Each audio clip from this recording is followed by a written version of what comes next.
Hi, I am Friar Tuck, and this is my Epoch, and I have some bonus footage here for you from the Kroger Fest that I went to yesterday, and I figured since you decided to click on this video, I should give you your reward now, and then we can get into the video.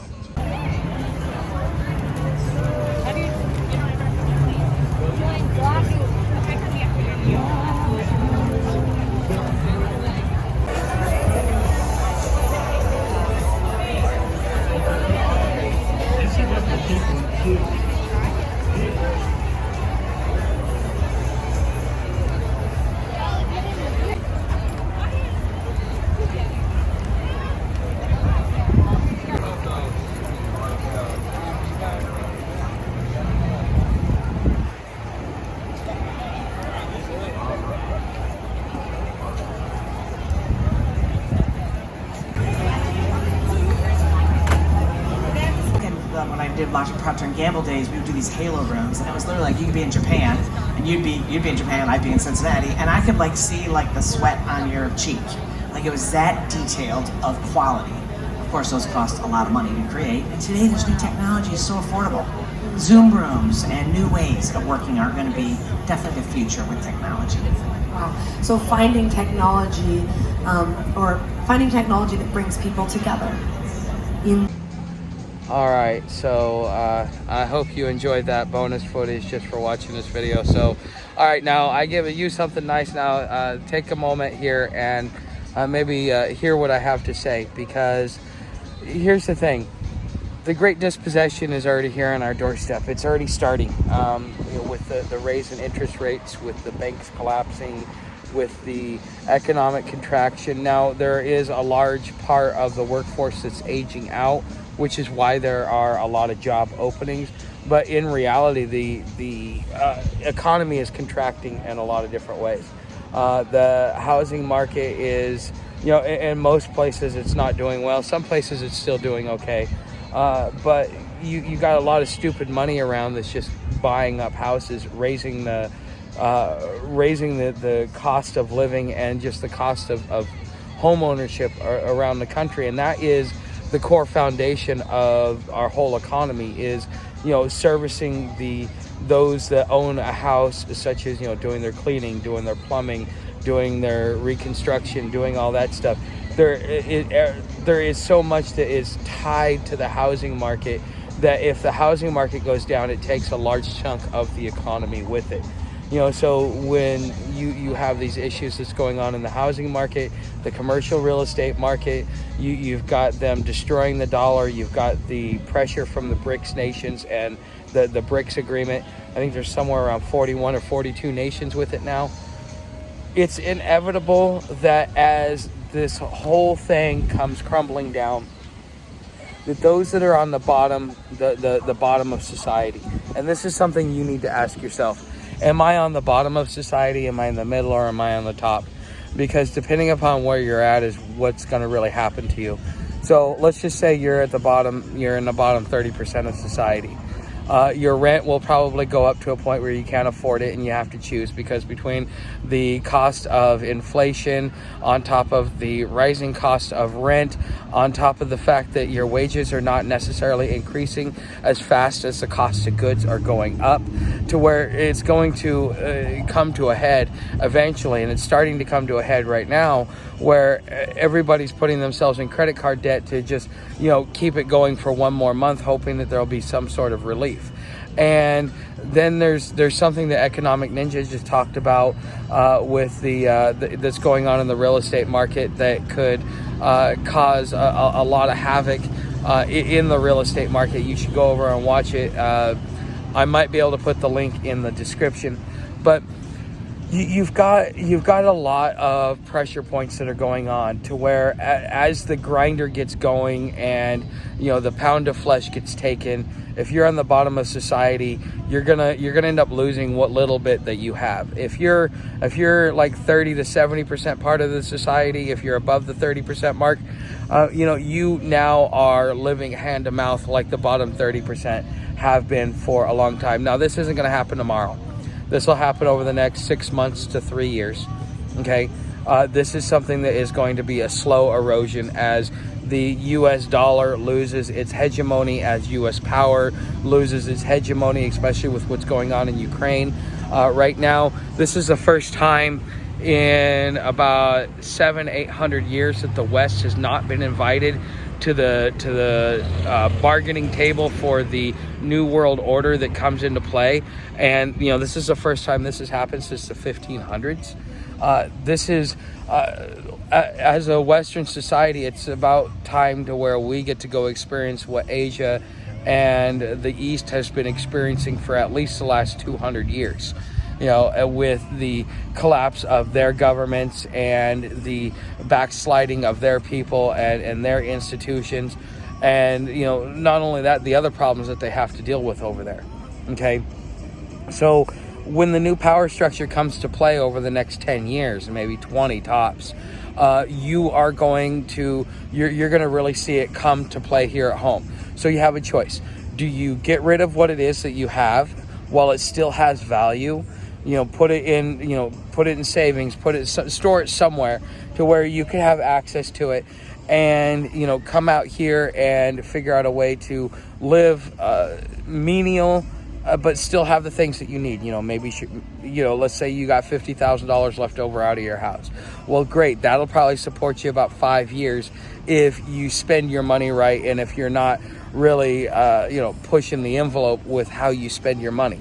Okay, and something like that will give you enough time to be able to set a foundation, to be able to set a whole new income structure through the digital workforce that is being created because of the automation of the current workforce. Okay, so with the this industrial revolution that we're going through with robotics and advanced circuitry and artificial intelligence, it is bringing it to a point where you have to adapt to find a new way to make an income. So you have a choice. Do you get out now while there's still some time left before everything that you own is absolutely worthless and you are living as a slave to the state? Or do you get out? Do you get out now and and take your winnings now? Before the whole house comes and takes. Think of it like gambling. Right now, you're taking a gamble. How do you see society? How do you see things going over the next 5 to 10 years? Where do you see yourself being in the next 5 to 10 years? Do you have the ability and the skill set and the longevity in the workforce to be able to make the transitions, or are you going to be struggling the way you've been struggling for the last 5, 10, 20 years? Okay, so you have an opportunity to where you can where you can actually take a gamble and get ahead of it. But if you're wrong, what are the ending consequences? The ending consequences are you've still created yourself a better quality of life by living the digital lifestyle. You've ridden everything out to where the bottom has crashed out, but to where you can still buy low and you actually have the capital to do it. So these $120,000 homes go for like $50,000, $60,000 in about 3-4 years. Well, you've got that in savings because you've taken the time to really get to build your economic foundation through the digital platforms with whatever skill set you choose to use. And now you have the capital to be able to go out there and buy something pennies on the dollar compared to what it was at its height, which is right now as it's all coming down. So in a lot of ways, taking this avenue could pre-position yourself for a big payday or a big windfall when the whole world, when the dust finally settles. Okay, and that's the gamble that I'm taking. That's when I made a choice to do this almost a year ago.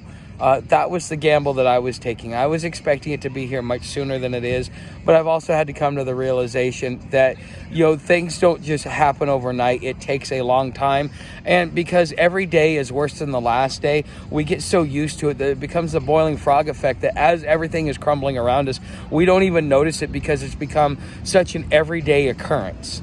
Okay, so You know, if I were to give somebody, if somebody were to sit there and say, okay, Tuck, what's your advice? I'm in this percentage of income earners. This is how stable my job is. This is how I see my stuff going. What would you do? Well, depending upon where you stand. So if you make as an individual, not as a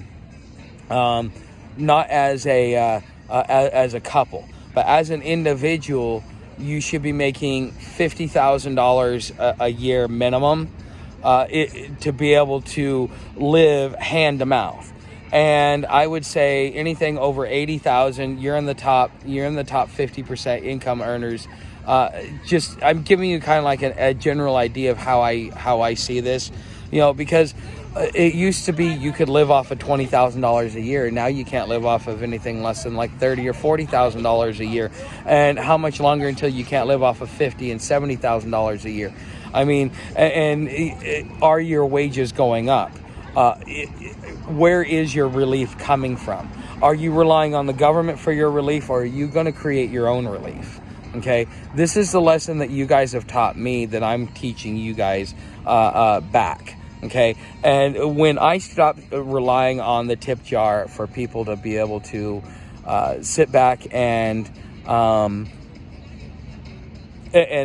give me money so that I could support myself, so on and so forth, I struggled a lot. When I started doing for myself, and you know, I've stopped talking about it. Now I get tips every now and then and stuff like that, but it no longer becomes something that I'm dependent on. And if I don't get it, then it's going to be detrimental to me, you know, financially.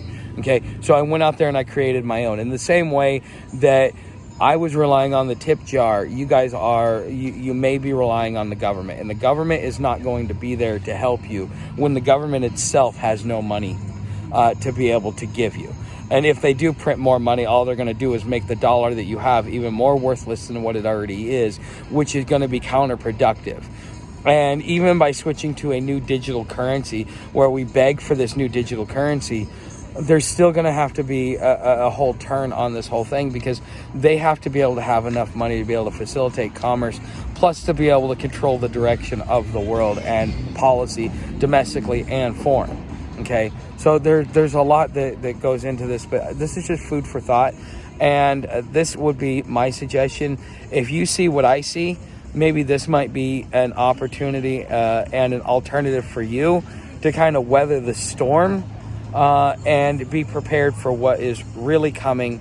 Because sometimes, you know, you may not have the capital now, but if you sit on what it is that you do have, when it comes time, you'll have all the necessary capital to be the next wave of wealthy to-doers. So anyways, I will see you guys in the next video. Don't forget to subscribe, hit that bell notification. Everything else is down in the description.